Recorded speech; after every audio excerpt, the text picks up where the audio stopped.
এই তাহলে বাংলাদেশ ক্রিকেট দল থেকে কে খেলবে না? একটু হাত তোলো। আমি খেলবো না। না, নাম কি তোমার? মিথুন। ও, লর্ড মিথুন। তা তুই খেলতিসই বা কবে? দেখলাম তো তুই ব্যাট ঘাড়ে যাতিস আর আসতি। তুমি খেলবে না? তা খুব ভালো হয়েছে। তা তোমার সাথে ওই যে আর একটা লর্ড লর্ড শান্ত, সে খেলবে?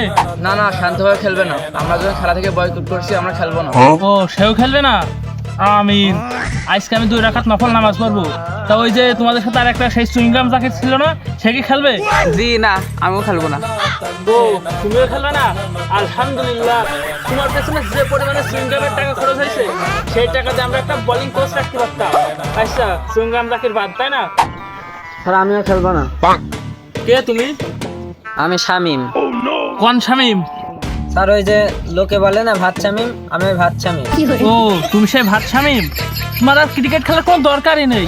তুমি ওই গিয়ে মাঠে চাষ করো গে, আর ওই ধান ফইলে তুমি ওই ধান দিয়ে পান্তা ভাত করে কাঁচা লঙ্কা ঝাল দিয়ে খেয়ে নিয়ে যাও। আচ্ছা, ভাত শামিমও কাটা। আর ওই তোমরা কারা কারা খেলবা না? হাত তোলো দ্রুত। স্যার আমার নাম মিরাজ। ও, তুমি সেই দালাল মিরাজ? তুমি তো শুধু মিরাজ বলবে না, তুমি বলবে স্যার আমি দালাল মিরাজ। তুমি তোমার নাম শুধু শুধু মিরাজ বলবে না। শুধু শুধু মিরাজ বললি সেই হাত নেই, সেই মিরাজের নাম বলা হয়ে যাবে। তোমার থেকেও সেই মিরাজ ভালো খেলে। সেই মিরাজ আফ্রিদি তোমার থেকেও ভালো খেলে। স্যার শুধু ক্যাচ ধরতে পারে না। ভাই শুধু মিরাজ বলবি না, একটু মাঝে লবণ দিয়ে দিস।